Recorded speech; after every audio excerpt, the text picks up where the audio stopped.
So ito na ang pinaka-jackpot nga ating katiits nga nag-send og marker sa atin para ating i-remap. So panuorin ninyo ito katiits hanggang matapos itong video. So bago tayo magpatuloy, intro muna tayo mga katiits.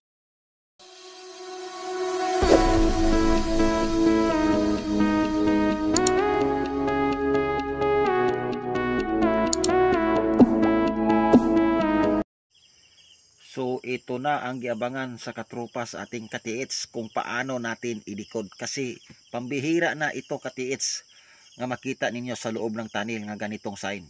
Mahirap ito hanapin pa nga mayroon makaparehas nitong sign sa mga tunnel. So ito mga katiits,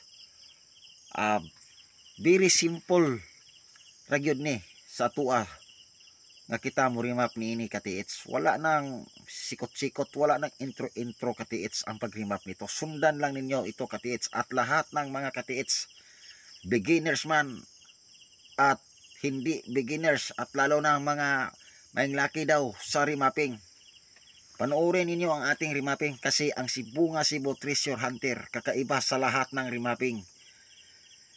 Lahat ng may alam sa remapping, kakaiba tayong murimapping sa mga markers nga nagpatulong sa atin. So ganon tayo, maraming magpa-reading sa atin.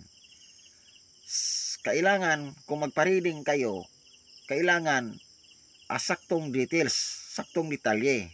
Kung ang lahat ninyong sign nga inyong isin sa atin naaba sa isa ka site, baka nag-send kayo ng ibang markers sa iba't iba namang site. So ngayon dito, ang ating katiits, dito siya nag-focus sa ilalim ng tunnel. Ito ang napansin niya sa ilalim. So ngayon, kung kayo lahat ng decoder at lahat ng may alam sa pag-remapping, i-comment ninyo itong markers kung ano ang reading ninyo. Kasi sa ating reading ito, ditso na ta mga katiits. Sundan lang nimo katiits at sa mga nakakita nitong video, sundin ninyo ang ating remapping kung paano natin i-remap, kasi kailangan malantip ang inyong utukan niini sa pag-remapping, kasi sobrang lipat-lipat itong ginawa sa hapon. Kung hindi ka taas og radar niini og sa scanner pa nga legit, sabi nila kung hindi ka taas og sensitive niini, hindi gyud nimo ni maapsan ang puzzle, ang description sa paggawa nitong marker sa hapon sa ilalim ng tunnel. So ito na, hindi na tayo magdugay pa. So don't forget subscribe sa ating YouTube channel mga katiits. I-search lang ninyo sa YouTube si Bunga Cebu Treasure Hunter. Ipaki-subscribe lang yun mga katiits. So dito na ta katiits, mag-remapping na tayo. So itong markers katiits, official sa hapon, military, Japanese military nga official nga hapon ang nagdiktik nga nag-ukit niini katiits. Kasi kung hindi nimo ito makaya remapping, hindi yun nimo malaman ito kung saan ba ang deposit. So sundan ninyo mga katiits, kasi maglagay tayo ng kulay red. Sundan lang ninyo at panuorin ninyo ito katiits. So ang ipaalam sa sentro nga dot katiits, ating lagyan ng circle kulay red ito. So yan katiits, tingnan ninyo maigi katiits kung ano ang nakaposisyon, ano ang pagkaukit sa nitong markers. Tingnan ninyo sa gitna, doon kayo mag-focus sa gitna. Dot, tapos tingnan ninyo ang posisyon, ang linagyan sa dot, ang yung maliit, ang linagyan sa dot na nasa gitna. Tingnan ninyo katiits kung ano ba. So ito katiits. So yan katiits, ang formisyon sa linagyan sa dot sa gitna. Yan, kitang-kita. Yan ang pukusan ninyo muna katiits. Tapos sa baba niya katiits ito.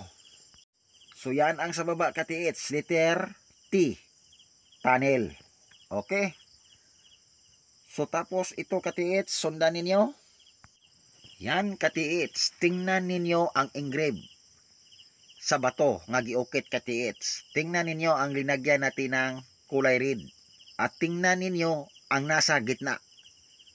Di ba nakapareho mga katiits? So yan katiits nga gidescribe sa tunga, sa gitna ang gidescribe niya katiits. Yan ang engrave nga nasa gilid kung saan nandoon ang maliit na dot at mayroon namang engrave nga nakaparihag formation nito katiits nga linagyan natin ng kulay red. Ating ibalik ito. So yan katiits, tingnan ninyo ang nasa gitna.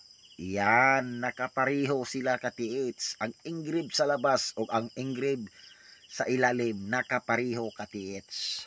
So ito na, sa daling salita katiits, di ara katiits, nandito ang deposit. Ito katiits.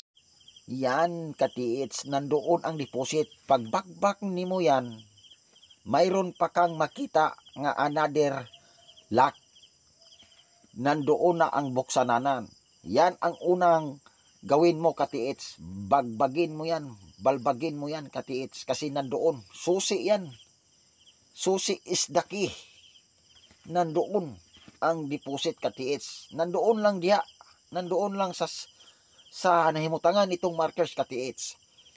Huwag ka nang mag-alanganin sa imuang isip katiits. Kasi gi-copyright ang engrave sa labas, gi-copyright sa loob. Tingnan nimo ang formation sa linagyan ng dot. Ang dot ba o ang deposit? Nag-connection siya sa letter T sa baba. It means tunnel. So yan katiits. Ang ikalawang option ko katiits, dito ka mugsunod. Ito, lagyan natin kulay red na arrow. Yan katiits, ikalawang opsyon. Doon ka magsunod sa linagyan nating arrow sa tiilan ng letter T. So sana katiits nga nasundan nimo ito. Kasi nandoon lang ang deposit katiits. Pwede yan giveaways katiits or medium deposit. Pero sana giveaways katiits para hindi ka na mahirapan.